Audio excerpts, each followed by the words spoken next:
우리가 4주 연속해서 전도에 대해서 말씀을 나누고 있는데, 오늘은 시편 말씀을 가지고 나의 연약함을 알게 하소서라는 제목으로 함께 은혜를 나누겠습니다. 지난 여름 참 더웠습니다만 벌써 가을이 됐죠. 심지어 이른 아침에는 춥다라고 느낄 정도로 그렇게 계절이 순식간에 변하고 말았습니다. 가을에는 풍성한 결실과 더불어서 우리 인생에서 깊이 생각해야 할 문제들이 많이 있습니다. 자연은 어떻게 보면 있다가 없어지는 추상이지만 우리의 인생은 실상이잖아요. 실제입니다. 그러니까 계절의 가을이 찾아오듯이 우리 인생의 계절도 가을도 다가옵니다. 저는 개인적으로 가을이라는 이 계절을 참 좋아합니다. 날씨도 선선하고 봄하고 기온이 비슷한 것 같지만 봄은 좀 왠지 좀 만물이 소생하고 그런 생동감 넘치는 것도 있지만 좀 미세먼지도 많고 하여튼 좀 그런데 가을은 이제 한참 덥다가 날씨가 선선해지고 또 하늘도 높고 그렇고 특히 운동이나 일상생활하기에 아주 좋은 날씨라서 개인적으로 가을을 좋아합니다만 요즘 봄, 가을이 점점 짧아지고 여름하고 겨울만 남는 거 아니냐 그런 얘기도 합니다만 특히 이 가을이란 날씨를 참 좋아하는데 점점점 가을이 무르익어 가면서 겨울에 다가갈 때 해가 좀 일찍 지잖아요.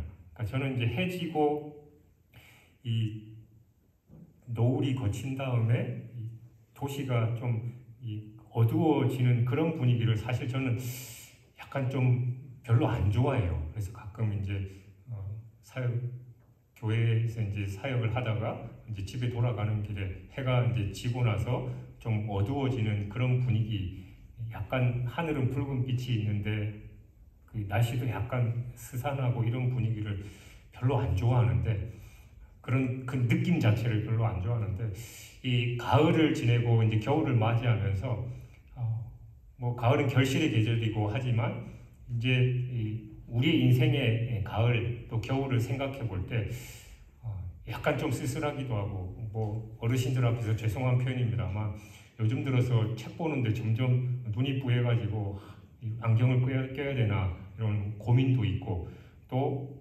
예전같이 몸이 말을 좀 안 들을 때 야 나도 나이가 먹어가는구나 이제 그런 느낌을 가질 때가 많이 있잖아요. 그러니까 인생을 돌아봄에 있어서 야 그래 세월은 쏜살같이 지나가고 내 인생도 점점점 인생의 겨울을 향해서 달려가고 있다라는 걸 우리가 느끼게 된다라는 겁니다. 떨어지는 낙엽을 보면서 우리 인생이 저렇게 떨어질 것을 생각해야 되지요. 기우는 석양을 보면서 우리의 인생 역시 저렇게 저물 때가 있다는 걸 우리는 잊지 말아야 됩니다.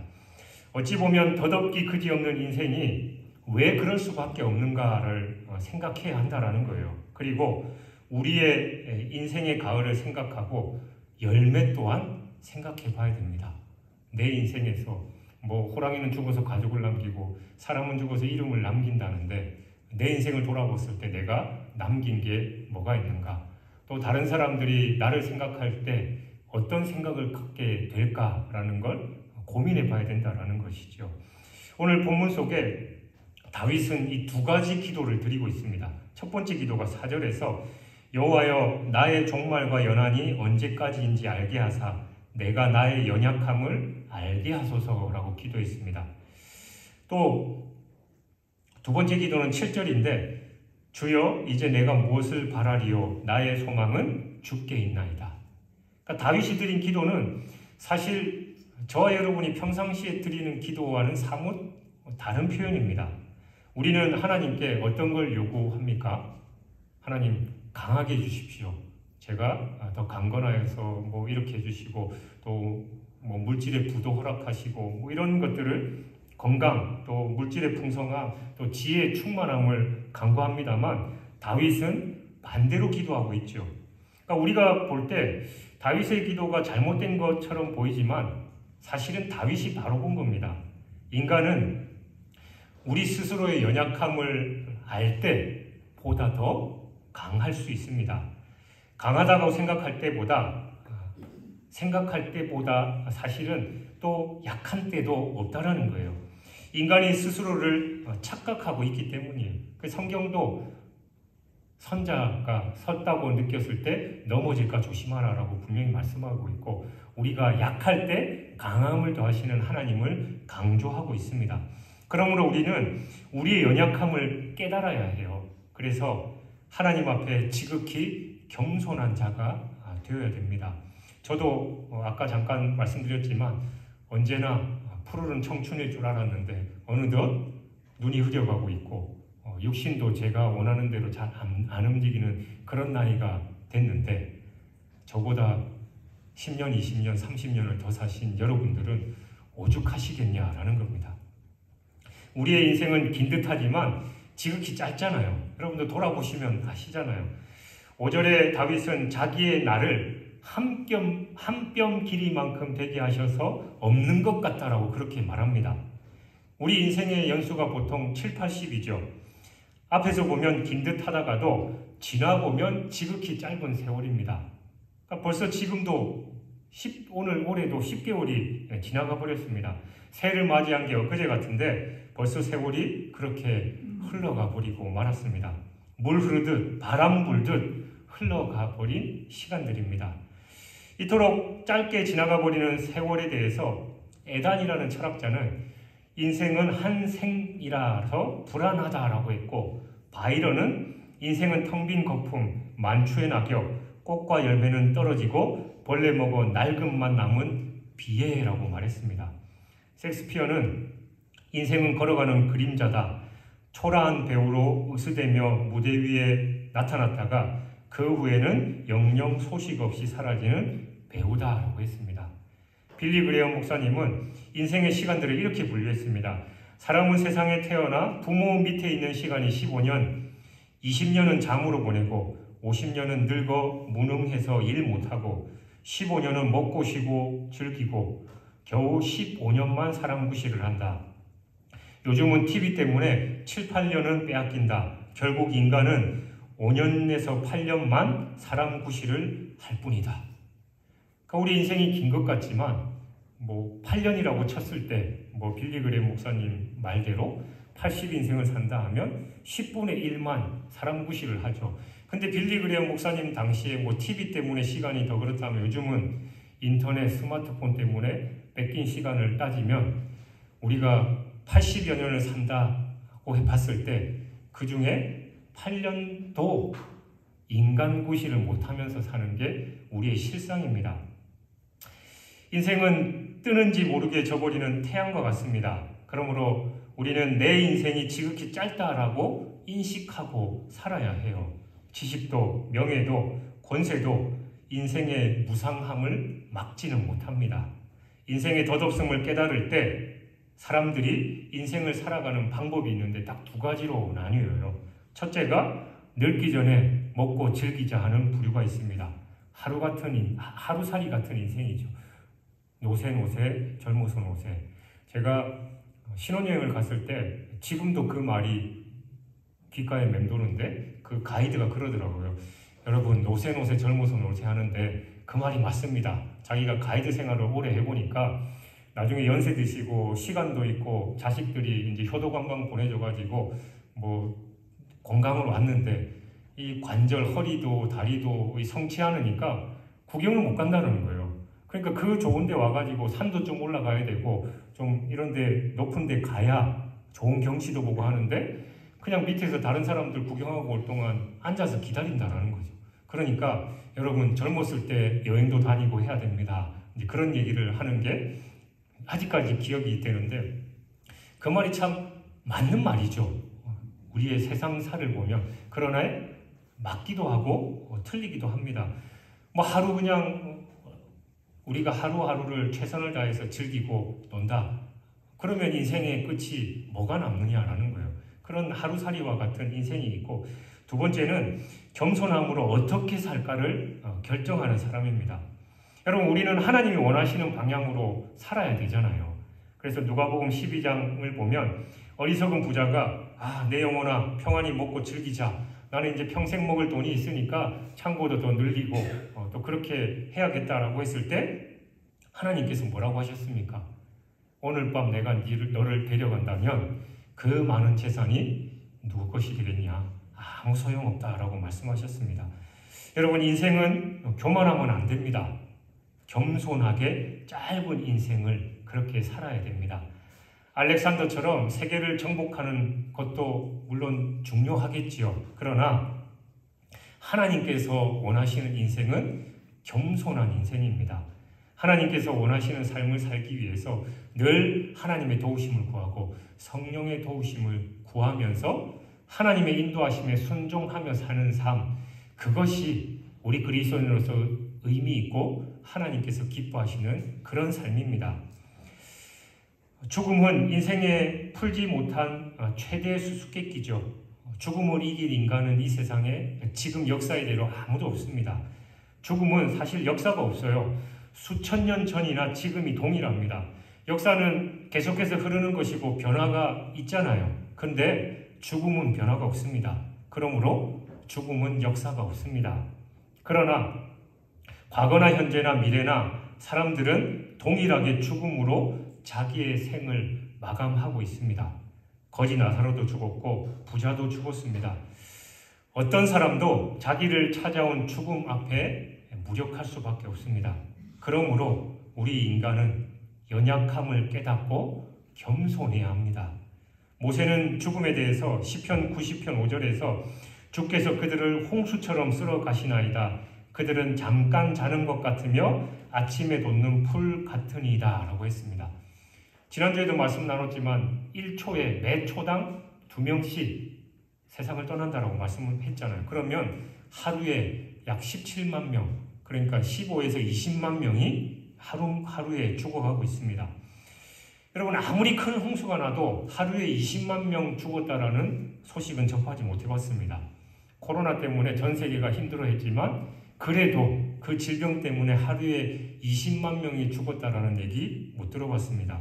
그런데 죽음은 홍수처럼 그렇게 많은 인원을 하루에 20만 명씩 그냥 쓸어가고 있습니다. 그 홍수의 물결에 언제 내가 쓸려갈지 모릅니다. 이 죽음의 위력 앞에서 내게도 반드시 죽음이 온다라는 그 사실을 깨닫고 연약함을 배울 때 우리는 겸손할 수 있습니다. 전도서 7장 2절이 말씀합니다. 초상집에 가는 것이 잔치집에 가는 것보다 나으니 모든 사람의 끝이 이와 같이 됨이라. 산자는 이것을 그의 마음에 둘지어다. 초상집에 가면 언젠가 나도 저렇게 떠나겠지라는 인생의 지혜를 배울 수 있습니다. 사람들은 매일 집을 떠나면서 또 차를 타고 오늘도 무사히 지내기를 바라죠. 그래서 우리가 다른 사람들 보면 뭐라고 인사합니까? 안녕하세요. 안녕히라는 인사를 늘 나눕니다. 버스나 택시 타보면 늘 운전석 옆에 달력과 함께 붙어있는 사진이 있죠. 어린 사무엘이 기도하면서 밑에 뭐라고 적혀 있습니까? 오늘도 무사히. 근데 사무엘은 아빠가 무사히 돌아오기를 기도한 적은 한 번도 없습니다. 어쨌든 우리는 거기에 오늘도 무사히라는 그 문구에 죽음이 올 때 준비된 사람으로 죽음을 맞이할 수 있게 하옵소서라는 이 기도의 문구를 더해야 됩니다. 무사하기만을 바라는지 말고 언제까지 피할 수 없는 이 죽음이라면 우리가 그 죽음을 준비하면서 맞아야 된다는 거예요. 저는 20대 중반 젊은 나이에 죽음을 경험했습니다. 고시원에서 미래를 위해서 열심히 공부하다가 갑자기 쓰러져가지고 그것도 목욕탕에서 홀랑 벗고 그 젊은 나이에 그렇게 쓰러졌으니 주변 사람들도 그렇고 제 인생이 얼마나 허무했겠어요. 그래서 이 한 평도 안 되는 좁은 고시원에 누워가지고 생각해봤죠. 내가 이대로 죽으면 어떻게 인생이 되는 건가? 내가 뭔가를 하고 싶었고 이걸 위해서 지금까지 열심히 달려왔고 있는데 그게 아무것도 의미가 없는 것이 되는 거예요. 근데 저는 제 죽음을 준비해 본 적이 제가 죽는다라는 생각을 20대 중반에 당연히 한 번도 안 해봤겠죠. 저는 이제 그러면서 제 인생을 조금 달리 보게 됐고, 특히 이제 서울에서 사역할 때 이 뇌졸중 전문 병원에 이제 신방을 가게 됐는데 제가 깜짝 놀랐던 게 20, 30대 뇌졸중 환자들이 그렇게 많다라는 거예요. 저보다 더 어린 사람들이 뇌졸중이 와가지고 그 반신이 마비가 돼서 그렇게 힘든 삶을 제어를 하면서 애쓰는 그런 모습을 보면서, 야, 연세 있으신 분들만 이런 질병에 노출된 게 아닌구나, 새파란 젊은 사람들도 저렇게 많구나라는 걸 느꼈다라는 겁니다.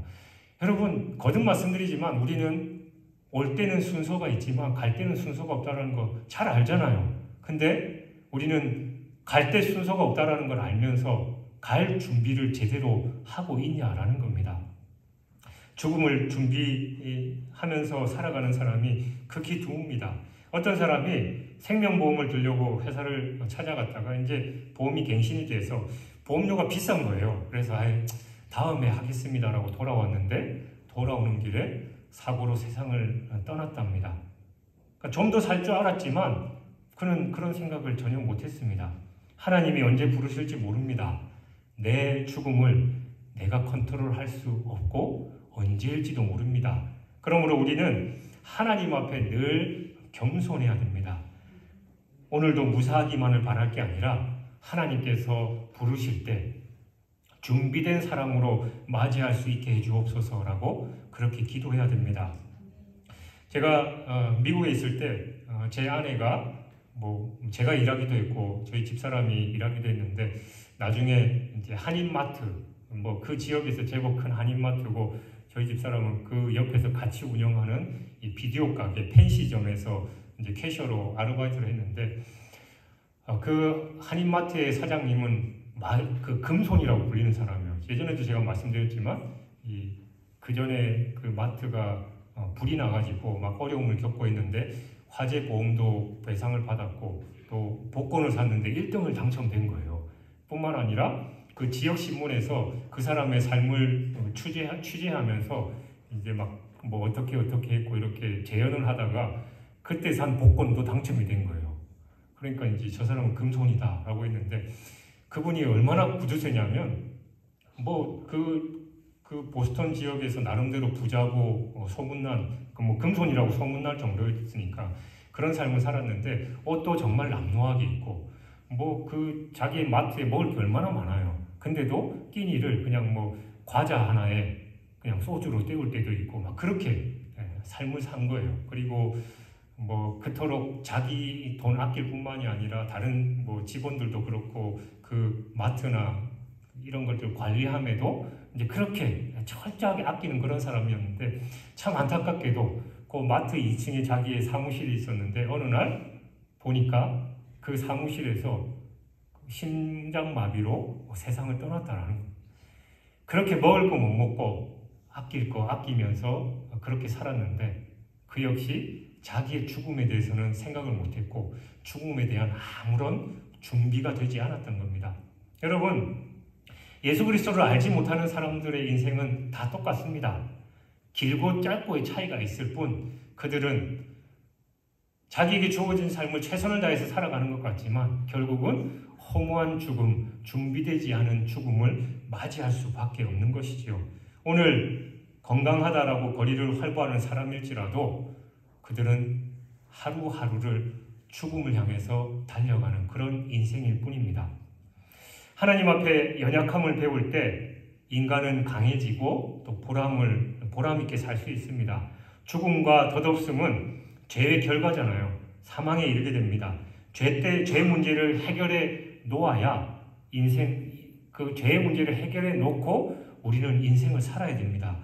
이 문제를 해결하지 못하면 어리석은 부자일 수밖에 없습니다. 뭔가 세상에서 이루었다 할지라도 자기가 오늘 죽는다라면 그런 것들이 무슨 소용이 있겠습니까? 인간에게는 영의 죽음, 육신의 죽음, 또 영원한 죽음이 순서적으로 찾아옵니다. 아무리 오늘날 MZ세대로서 발랄함을 자랑해도 이 죽음을 면할 수는 없습니다. 여러분, 나무에 붙어있던 새파란 나뭇가지를 꺾었다라고 생각해 보십시오. 그러면 이 꺾은 나무가 죽은 겁니까? 산 겁니까? 뭐 나무에서 꺾었으니까 죽었다라고 생각하는 분들도 있을 테고, 또 우리가 뭐 그 꺾은 거 물에 꽂아 놓으면 뭐 얼마나 또 살잖아요. 아직까지 새파라니까 살았다라고 생각할 수도 있겠습니다. 죽음이 바로 이와 같은 거예요. 영적인 죽음은 가지가 나무에서 끊어졌듯이 하나님으로부터 끊겨진 그것을 말합니다. 그래서 인간은 하나님을 안중에 두고 살지 않습니다. 그냥 끊어졌다 해도 내가 아직 새파랗고 생생하니까 영원히 살 줄만 알고 그렇게 살아갑니다. 육체적 죽음은 풀의 꽃과 같이 7, 80년이면 마르고 시들어 버립니다. 꺾여진 인생이라는 나무는 7, 80년 인생밖에 살지 못하라는 거예요. 근데 영원히 사는 생명이라고 착각하고 살아간다라는 거죠. 여러분, 하나님과의 단절된 삶, 꺾인 나무까지는 새파랗고 싱싱한 것 같지만 결국 차츰차츰 시들어서 불에 던져지는 일밖에 되지 않는다라는 걸 우리가 기억해야 됩니다. 일시적으로 살아있는 꺾인 가지는 생명이 아닙니다. 왜 예수 그리스도가 생명이냐? 영원히 살아계시기 때문이죠. 반대로 죽음도 영원한 거예요. 지금 아무리 푸르러도 반드시 메마른 때가 옵니다. 농부가 메마른 나무까지는 불태우는 날이 오고 맙니다.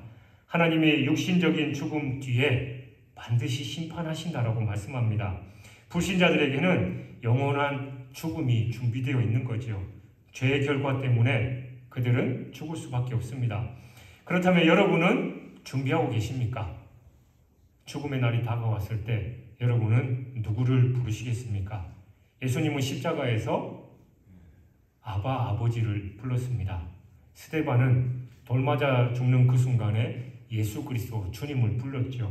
전도자 무디는 아름답구나, 어린아이들이 뛰논다, 정말 저것이 천국이구나, 죽음이 이런 것이라면 두려울 것이 없어, 나는 간다 라고 하면서 천국으로 갔습니다. 준비되지 못한 사람은 어떻습니까? 전 세계를 누볐던 나폴레옹은 조세핀을 죽음 앞에서 불렀습니다. 조세핀이라는 사람은 누구냐? 나폴레옹을 사랑하는 척하며 다른 남자를 만나고 있었던 그런 여인이었습니다. 죽음의 순간에 그 세계를 호령하던 나폴레옹이 자기 몰래 다른 남자를 만나고 있던 그 여인을 불렀다라는 걸 스스로 알았다면 그 죽음의 순간마저도 얼마나 비참했겠습니까?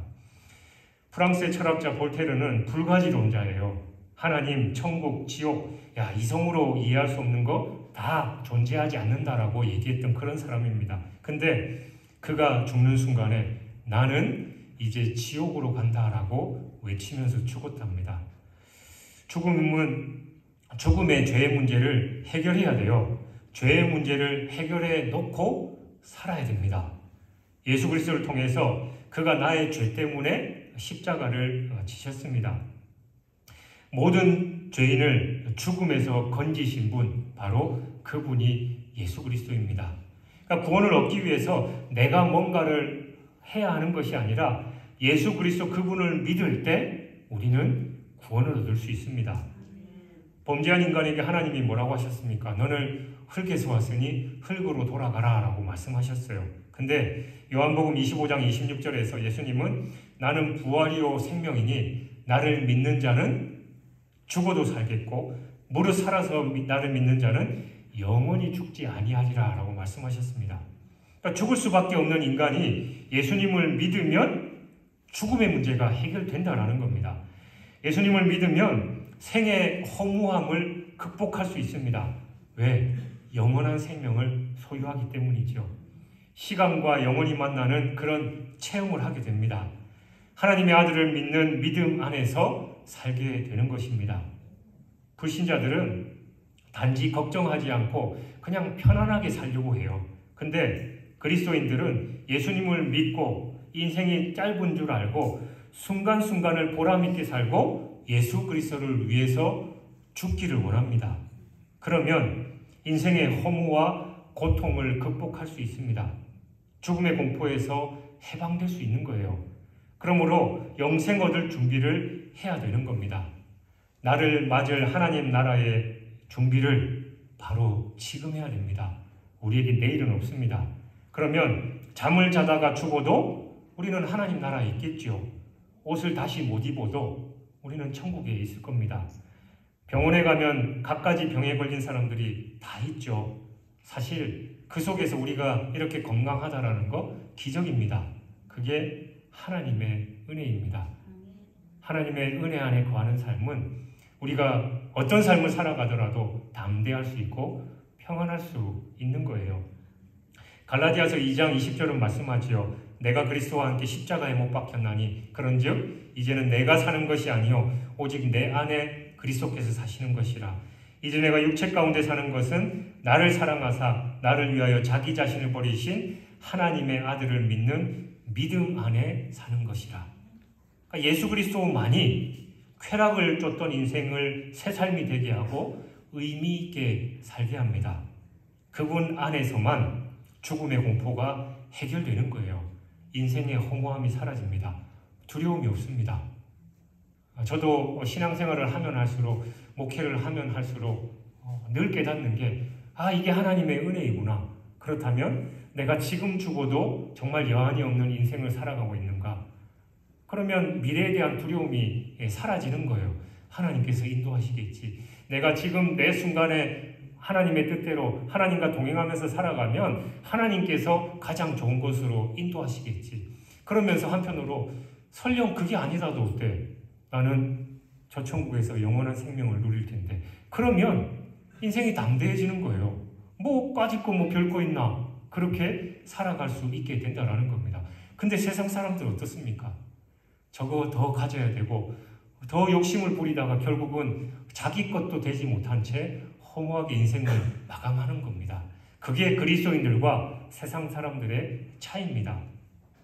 고옥하는 목사님께서 전에 섬기던 교회에서 있었던 일이래요. 그분이 이제 부목사로 섬길 때 하루는 이제 신방을 마치고 약간 피곤한 마음에 이제 사무실에서 쉬고 있는데 어떤 옷에서 막 냄새나고 남루한 이 옷차림의 청년이 찾아왔답니다. 혹시 뭐 거린인가 싶어가지고 뭐 돈을 좀 달라고 하나 싶어서 목사님이 나가서 어떻게 오셨냐라고 물어보니까 그 청년이 저는 과거가 기가 막힌 사람입니다. 이제 더 살고 싶지 않아서 죽을 방도를 찾고 있었는데 누군가가 나에게 쪽지를 줬습니다. 쪽지를 보니까 주 예수를 믿으라 라는 그런 말이 적혀 있었고 더 이에 대해서 알고 싶으면 교회를 찾아가십시오 라는 그런 글귀를 보고 뭐 어차피 죽을 인생 뭐 교회라도 한번 가보고 죽자라고 하는 마음에 찾아왔다라는 거예요. 그리고 그 청년은 보자기를 풀어서 어떤 노트를 목사님께 건네줬는데 그러니까 자기의 지난 과거가 다 기록되어 있는 그런 노트였습니다. 초등학교 때 가출해서 서울로 올라와서 남대문 시장을 거점으로 소매치기를 하면서 밑바닥 인생을 살았던 거예요. 뭐 감옥에도 수없이 드나들었던 사람입니다. 그래서 한 번은 자살을 하려고 수면제를 먹었는데 깨보니까 감옥에 있었다라는 겁니다. 그 약의 후유증으로 팔 하나를 제대로 쓰지 못하는 그는 정말로 누더기 같은 그런 삶을 산 사람이었습니다. 그의 말이 뭐 연극 같지는 않아서 그 목사님은 기도하는 마음으로 청년에게 약 30분 동안 이 복음을 증거했습니다. 근데 뭐 그 청년이 예수님을 믿겠다라고 받아들인 거예요. 그래서 손을 잡고 그 청년과 함께 기도를 하는데 그 청년이 얼마나 서럽게 울던지 오 목사님도 같이 눈물을 흘리면서 기도를 마쳤답니다. 한참이나 우는 그를 달래서 오늘 내가 준 성경을 어디에서든지 열심히 읽고 다시는 소매치기 노릇하지 말고 기다렸다가 사흘 후에 이제 주일이 되면 예배 드리러 나오라라고 얘기했답니다. 왜냐하면 당신은 지금 돈 받으러 온 사람 아니니까 이 성경책 읽고 나중에 주일에 교회 나오십시오라고 얘기를 하면서 돌려보냈습니다. 그런데 그를 보내놓고 생각하니까 너무나 가슴이 아파서 그냥 자기도 모르게 그 청년의 뒤를 쫓아서 열심히 달려갔어요. 그래서 자기 지갑에 있는 돈들을 다 챙겨가지고 그 청년을 주니까 뭐 끝까지 사양을 했습니다만 어쨌든 그 돈을 잘 쥐어주고 그 목사님이 교회로 돌아왔습니다. 주일날이 됐죠. 부목사니까 성도들 다 안내하고 그러는데 그 청년의 그 모습을 생각하면서 과연 올까? 그냥 내가 늘 그렇듯이 그런 사람들 중에 한 사람이 아닐까라고 생각했는데 시간이 10분 전 5분이 됐는데도 나타나지 않는 거예요. 그래서 안 오나 보다라고 마음을 정리하고 있는 그 순간 저 멀리서 그 청년이 나타났던 겁니다. 어찌나 반가운지 싱긋이 웃으면서 인사했는데 그 청년의 모습을 보니까 얼굴도 멀끔하고 옷 매무새도 단정하게 해서 교회로 그렇게 나타난 거예요. 그리고 그는 예배를 드리고 돌아갔습니다. 그리고 3주일 동안 꼬박꼬박 교회에 찾아 나오는 것을 보고 그때 교회에 알려서 구제비를 타다가 생계 보태스라고 지어줬습니다. 그 후에 그는 장사를 하면서 지방을 다니면서 열심히 신앙생활도 했습니다. 그 와중에 하루는 그가 이제 목사님께 찾아와서 이렇게 말했대요. 목사님, 다음 주간에는 제가 10년이 넘도록 찾아뵙지 못한 부모님을 찾아가고 가려고 합니다. 그래서 제 잘못을 빌고 돈이 없어서 공부 못하는 동생들 데리고 와서 내가 공부시키면서 새 생활을 시작하겠습니다. 그 얘기를 했답니다. 여러분 어떻습니까? 이렇게 예수님의 이름에는 능력이 있습니다. 예수의 이름이 한 영혼을 죽음 직전에서 건져내신 것이죠. 세상에서 제멋대로 살던 사람도 예수 그리스도를 만난 후에는 그 인생이 180도로 바뀌는 것을 볼 수 있습니다. 지난 잘못을 회개하고 남은 인생을 순간순간 주님의 뜻에 맡기는 놀라운 기적이 일어나는 겁니다. 우리의 삶에도 그런 간증이 있어야 돼요. 그리고 그 간증을 믿지 않는 자들에게 들려줌으로써 그들이 주님께로 돌아오게 해야 합니다. 로마서 14장 8절은 말씀합니다. 우리가 살아도 주를 위하여 살고 죽어도 주를 위하여 죽나니 그러므로 사나 죽으나 우리가 주의 것이로다. 사랑하는 여러분, 더 이상 어리석은 삶을 살지 마시기 바랍니다. 아무것도 아니면서 모든 것을 가진 것처럼 인생을 속고 살지 마십시오. 생명의 주인 대신 주님 앞으로 돌아와야 됩니다. 여러분이 세상에서 부귀영화를 누리면 얼만큼 누릴 것이고 또 권력을 누리면 얼만큼 누리겠습니까? 세상에서 최고의 권력, 최고의 부를 누린다 한들 우리의 인생은 짧으면 70이고 길어도 80입니다. 100번 양보해서 백수를 한다 한들 영혼에 비하면 아무것도 아닌 시간입니다. 그리고 죄 용서함을 받고 우리는 영원한 삶을 살아가야 됩니다. 그게 죽음을 앞에 서 있는 죽음을 대비하는 지혜로운 성도의 삶입니다. 사랑하는 여러분, 예수님을 믿는다고 하면서 아직도 주님 앞에 겸손히 자신의 연약함을 고백하지 못하고 세상의 낙에 취해서 한 발은 세상에 걸치고 한 발은 예수님에 걸치는 이중 생활을 하고 계신 분이 계시지 않습니까?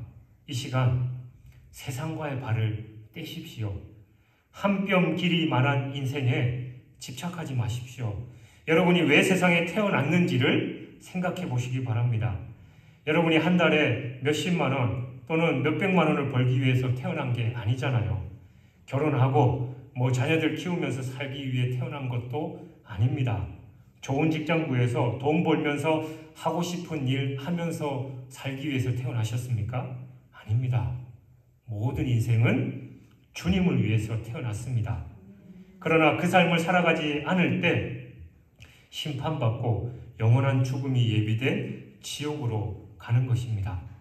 그렇다고 해서 세상과 완전 단절하고 교회에서만 살고 저 산속 기도원 가서 살라고 하는 말 아닙니다. 내일 주님이 오시더라도 내게 주신 이 삶의 현장에서 우리는 최선을 다해야 돼요. 겉모습은 세상 사람들과 똑같이 사는 것 같지만 내 중심이 하나님께만 향해 있어야 되는 겁니다. 그게 하나님께서 기뻐하시는 삶입니다. 여러분, 지금도 하나님은 1초에 2명씩 하루에도 15에서 30만 명 이상의 이 생명을 거두고 계십니다. 여러분의 생명도 하나, 둘, 분초를 헤아리는 카운트다운이 시작되었다는 걸 기억하시기 바랍니다. 하나님 앞에 단지 무사하게 하루를 지낼 수 있게 해달라고 떼쓰지 마십시오.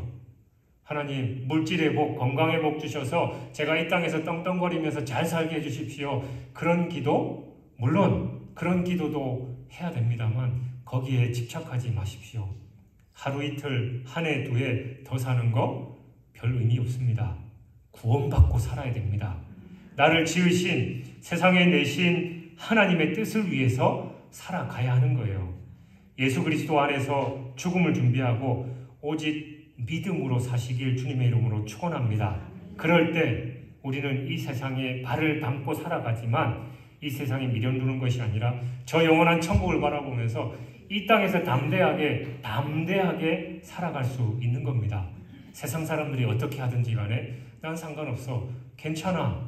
나와 주님이 함께 하시니까. 내가 이 땅에서 누리지 못하는 거 있을 수도 있어. 괜찮아. 저 영원한 천국이 내게 예비되어 있으니까. 그런 담대한 삶, 하나님의 뜻대로 내 연약함을 날마다 고백하면서 하나님의 강함을 누리며 살아가는 저와 여러분이 되시길 주님의 이름으로 축원합니다.